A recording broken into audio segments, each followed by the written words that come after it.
Well, the stock market closed at another record all-time high today, 4 years after Donald Trump said this in a presidential debate, a debate that he lost to Joe Biden. If he's elected, the stock market will crash.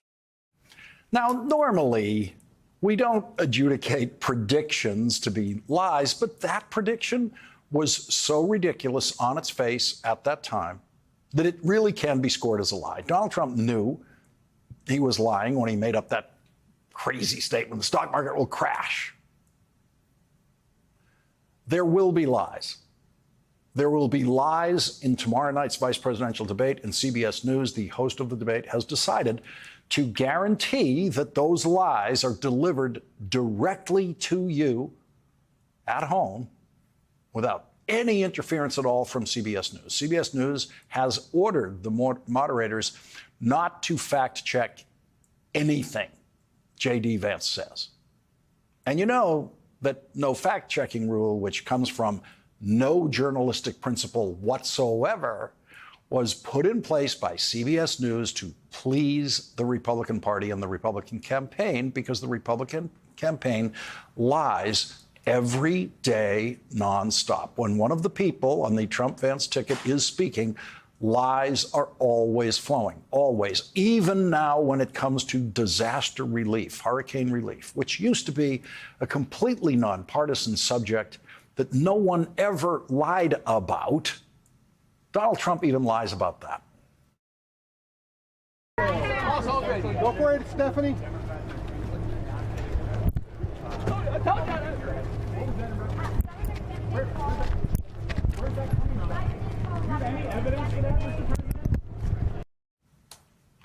Donald Trump lied about the Republican governor of Georgia not being able to get help from President Biden after the hurricane passing through Florida, Georgia, Tennessee, Virginia, and the Carolinas killed 132 people and spread severe property damage and flooding to 6 states. We do need some help from the federal government. They have to get together, ideally with the governor. The governor needs to, he's been trying to get them, and I'm sure they're going to come through. But he's been calling the president, hasn't been able to get him. But they'll come through, I'm sure. Now, usually, Donald Trump, when he's lying about the Republican governor of Georgia, Brian Kemp, he is attacking Brian Kemp for not helping him overturn the presidential election in Georgia. You know Hulk Hogan's place on the beach got hit pretty bad? Yesterday, but no, he hasn't. In the show. He hasn't.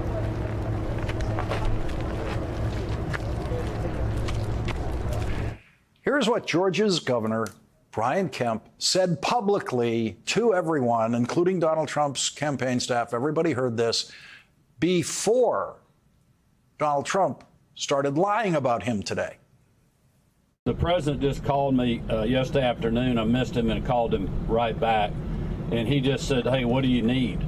And I told him, you know, we got what we need. We'll work through the federal process. He offered that if there's other things we need, just to call him directly, which I appreciate that.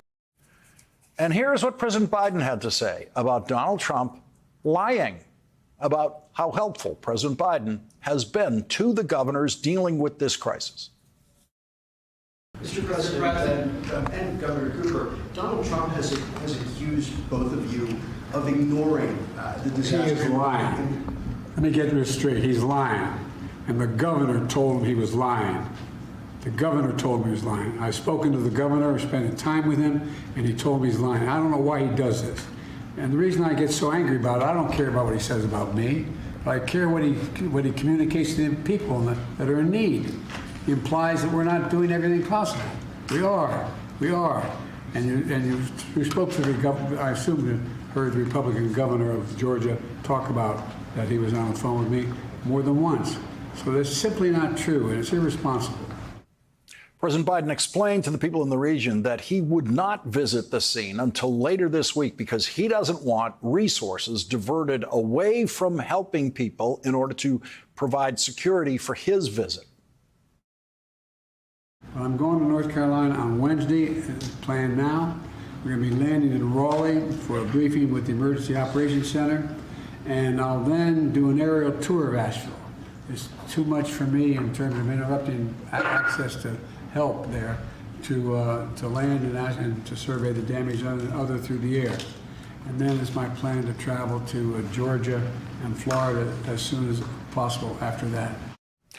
Vice President Harris canceled her campaigning in Nevada to rush back to Washington. And she said this at FEMA's headquarters in Washington this afternoon. Over the last couple of days, I have received regular briefings on the impact of Hurricane Helene, including from Administrator Criswell. And over the past 24 hours, I have spoken with Governor Kemp of Georgia, Governor Cooper of North Carolina, and many local officials. I have shared with them that we will do everything in our power to help communities respond and recover. And I've shared with them that I plan to be on the ground as soon as possible, but as soon as possible without disrupting any emergency response operations, because that must be the highest priority in the first order of business. So far, more than 3,300 federal personnel are on the ground to assist with recovery efforts.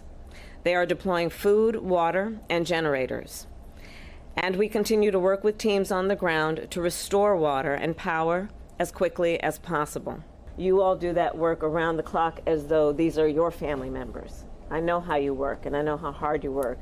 So I am here mostly to thank you all for all that you do. To all of those of you who are rightly feeling overwhelmed by the destruction and the loss, our nation is with you. And President Biden and I, and all of the folks behind me, are with you. We will continue to do everything we can to help you recover and to help you rebuild, no matter how long it takes. Kamala Harris picked up some important endorsements for her candidacy from the New York Times and the New Yorker magazine, and another Republican endorsement, this time from former Arizona Republican Senator Jeff Flake. I'm a conservative Republican who had the honor to serve my home state of Arizona in the United States House of Representatives and in the Senate for nearly 2 decades. I believe that America is a great country. I believe that our best days lie ahead. I want to support a candidate for president who believes the same. I believe that we don't have to agree on every issue or policy, but that we should use the political process created by our founders to debate and to persuade, not disparage or demonize. I want to support a candidate who understands that political opponents are our fellow citizens, the loyal opposition as our parties once knew each other, not the enemy. Having spent the past 3 years overseas as a United States ambassador, I've seen up close that we have very real enemies abroad. We also have vital and indispensable allies. I want to support a presidential candidate who understands and appreciates the difference. I believe in our constitutional system and in the rule of law, and I want to support a candidate who respects the will of the voters and would never attempt to use the powers of the presidency to overturn an election after having been turned out by the voters. Finally, I want to support a presidential candidate who seeks to unite our country rather than one who divides us. One who represents the ideals of a new generation of leadership based not on grievances of the past, but hope for the future. For all of these reasons, I'll be supporting Kamala Harris for president and Tim Walz for vice president. I've served with Kamala in the United States Senate. I've also served with Tim in the United States House of Representatives. I know them. I know firsthand of their fine character and their love of country. I would encourage all Republicans who feel this way to do the same. After all, in times like these, there is nothing more conservative than putting country over party. This week's New Yorker presents Kamala Harris on the cover and delivers the magazine's endorsement of her candidacy by first making the negative case against Donald Trump. Quote, "The threat to the country's future, to its rule of law and its democratic institutions, its security and its character resides not in a foreign capital, but at a 20-acre Xanadu on the Florida coast. For 9 years, Donald Trump has represented an ongoing assault on the stability, the nerves, and the nature of the United States. His narcissism and casual cruelty, his contempt for the truth have contaminated public life. The New Yorker chronicled Trump's madness, from the criminal attempt to overthrow an election to the social media rant, "I hate Taylor Swift." And then the New Yorker says, quote, "Trump is a menacing presence in American life, and most of his former associates know it now. Of his 42 former cabinet secretaries, only half have endorsed him. More than 200 staffers for 4 previous Republican presidents and presidential candidates have endorsed the Democratic ticket." The New Yorker says the choice is stark. The United States simply cannot endure another 4 years of Donald Trump. He is an agent of chaos, an enemy of liberal democracy, and a threat to America's moral standing in the world. Kamala Harris, who has shown herself to be sensible, humane, and liberal-minded, is our choice for the presidency. The New York Times editorial endorsing Kamala Harris is titled, "The Only Patriotic Choice for President." The editorial begins, quote, "It is hard to imagine a candidate more unworthy to serve as president of the United States than Donald Trump. He has proved himself morally unfit for an office that asks its occupant to put the good of the nation above self-interest. He has proved himself temperamentally unfit for a role that requires the very qualities, wisdom, honesty, empathy, courage, restraint, humility, discipline, that he most lacks. Those disqualifying characteristics are compounded by everything else that limits his ability to fulfill the duties of the president: his many criminal charges, his advancing age, his fundamental lack of interest in policy, and his increasingly bizarre cast of associates. This unequivocal, dispiriting truth, Donald Trump is not fit to be president, should be enough for any voter who cares about the health of our country and the stability of our democracy to deny him re-election. For this reason, regardless of any political disagreements voters might have with her, Kamala Harris is the only patriotic choice for president. The Times editorial endorsing Kamala Harris says that the number of Republicans, including from Donald Trump's own presidential administration, who have turned against him is, quote, "a record of denunciation without precedent in the nation's long history." The Times editorial makes the positive case for the vice president, saying, "Ms. Harris is clearly the better choice. She has committed to using the power of her office to help Americans better afford the things they need, to make it easier to own a home, to support small businesses, and to help workers. Beyond the economy, Ms. Harris promises to continue working to expand access to health care and reduce its cost. She has a long record of fighting to protect women's health and reproductive freedom. Globally, Ms. Harris would work to maintain and strengthen the alliances with like-minded nations that have long advanced American interests abroad and maintained the nation's security." The Times editorial ends with this: "A second Trump term would be much more damaging and divisive than the first. Kamala Harris is the only choice."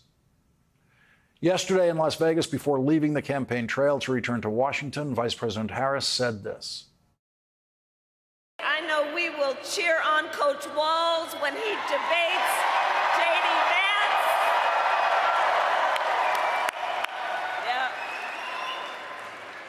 But listen, also, their debate should not be the last word. I'm trying to debate Donald Trump again, and I think he should debate again. The American people have a right to hear us discuss the issues. And as you say here in Las Vegas, I'm all in. I'm all in. Even if my opponent is ready to fold. So there you go. But you will remember in our first debate, I talked about issues like bringing down the cost of living, investing in small businesses, protecting reproductive freedom, and keeping our nation secure.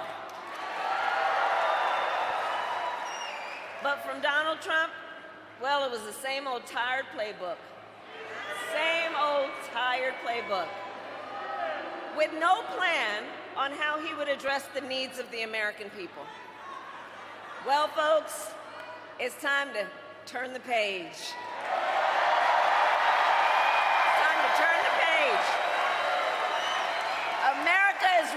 to chart a new way forward.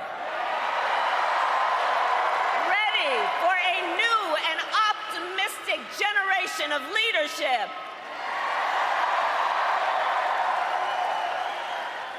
Which is why Democrats, Republicans, and independents are supporting our campaign. Because we know we need a president who works for all the American people. Enough of the division, enough of the hate. We are all in this together. Look, we need a president who cares more about solving problems than playing political games and demeaning people full time. We're tired of that. We're done with that. So Nevada, ours is a fight for the future. And it is a fight for freedom. Like the fundamental freedom of a woman to be able to make decisions about her own body and not have her government tell her what to do. You know, I'm traveling all over our country. Across our nation, we are witnessing a full-on assault on other hard-fought, hard-won freedoms and rights, like the freedom to vote, the freedom to join a union, the freedom to breathe clean air and drink clean water, the freedom to love who you love openly and with pride, and the freedom to be safe from gun violence,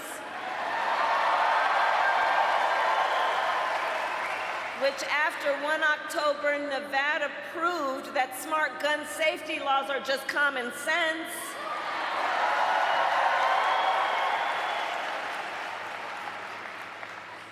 So look, generations before us, generations of America led the fight for freedom. And the baton, well, it's now in our hands. It's now in